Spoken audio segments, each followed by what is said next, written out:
50 tanks, 50 mine-clearing vehicles, 300 naval infantry, Su-34 bombers in the sky, and landing craft on the water. In the dark hours before dawn, Russia and China moved to surround Ukraine in a coordinated kill shot worth $1.2 billion.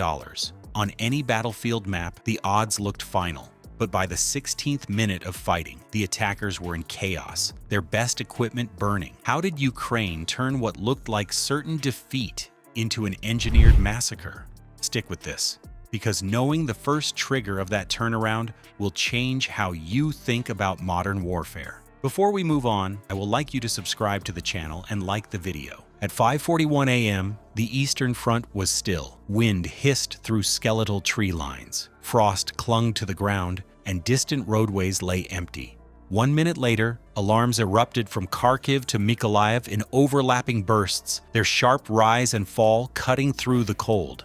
Command posts lit up as status boards flashed reports almost too fast to process. Crews ran for vehicles, boots hit steps, doors slammed. Across every sector, radios came alive with clipped voices and coordinates. From the north, Russian armor rolled in staggering numbers, rows of T-90M tanks, followed by mine-clearing rigs, self-propelled guns, and fuel trucks. Each moved with near-parade precision, intervals locked at exactly 60 meters, columns stretching into the fog. Their treads crushed frozen mud into black slurry, the vibration carrying ahead of them like a warning. In the south, Chinese naval task groups pushed toward Ukraine's coastline. The engines of their landing craft drummed against the water, each impact echoing off concrete port walls. Above them, bombers and multi-role fighters formed loose tracking patterns, shifting position on command, never breaking formation. It was a force valued at over $1 billion of hardware and munitions, moving on a common clock.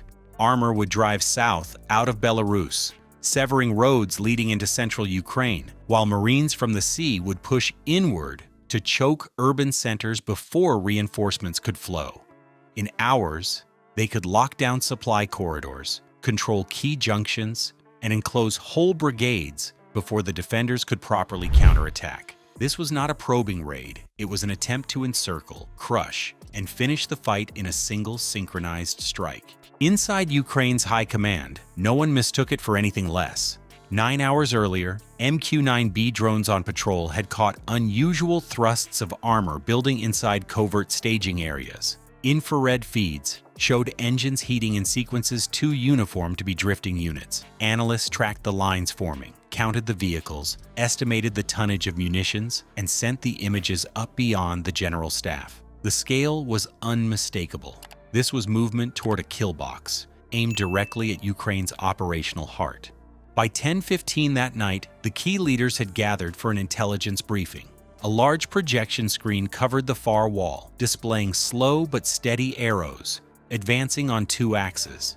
Staff officers rotated in and out, sliding new photos into the feed, adjusting the simulation with fresh telemetry from surveillance drones. Every line of discussion pointed toward the overwhelming firepower converging. Yet it was here, with night still covering the country and hours before the first alarms, that an option surfaced which seemed impossible to most: stand down visible detection systems. They would power down primary radar and make the radar picture look thin, fractured, almost careless. The order moved fast through classified channels. Coastal detection grids went cold. Several forward air defense sites powered down emitters completely. From the outside, the airspace dimmed, its protective net opening wide gaps. To a strategist counting batteries and plots, it was the signal of a defender falling behind. Equipment offline, crews repositioning under pressure, eyes closed to the advance. To the invaders, it was a lure too tempting to ignore. The corridors ahead looked clear, the response minimal.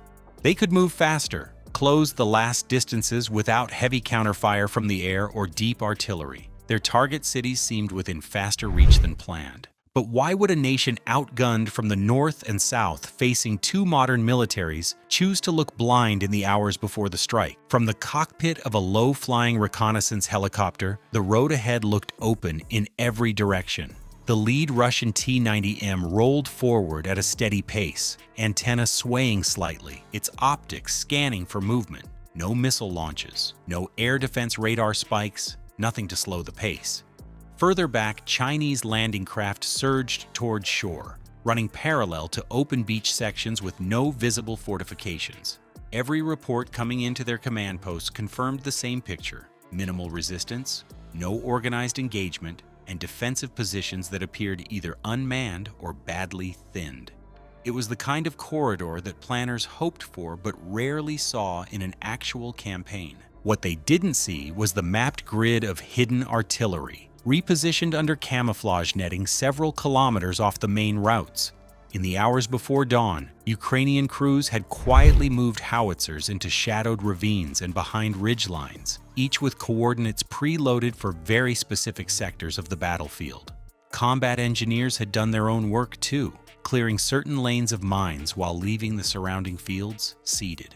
These pre-cleared lanes looked like fast routes for an advance, but were in fact channels narrowing the attackers' movement into predictably tight zones. The silence they were moving through wasn't weakness. It was an absence designed to draw them farther into the network. Psychologically, the lack of return fire fed a natural assumption. They had already beaten back air coverage, blunted any forward patrols, and now faced only a scattered rear guard. Commanders in armored vehicles issued orders to push speed, to close distances before defenders could regroup. That decision played directly into what waited ahead. The so-called killing ground was more than just an open stretch for gunners. Days earlier, Ukrainian teams had measured drainage ditches, cross-compared aerial images, and calculated concealment for small weapon platforms.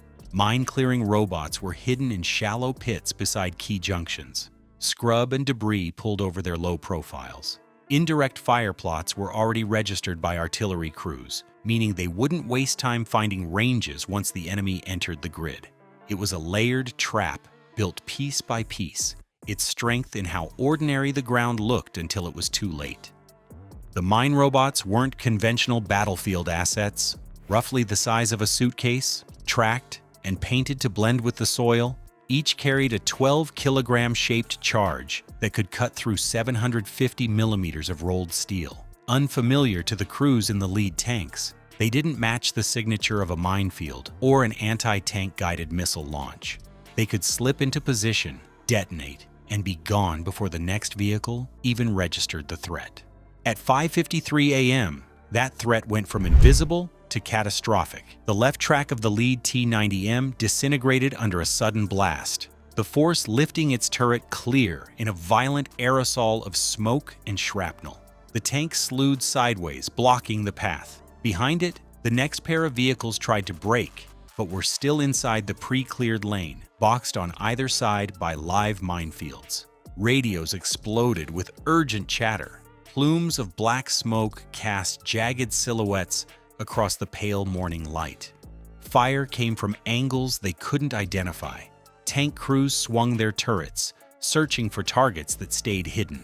Immobilized tracks ground against asphalt, tracks chewed into the dirt without moving forward an inch. The movement momentum dissolved in under 3 minutes, long before infantry could dismount and take cover. Those first kills weren't the end of the plan. They were a signal, and what came next was set to cut even deeper.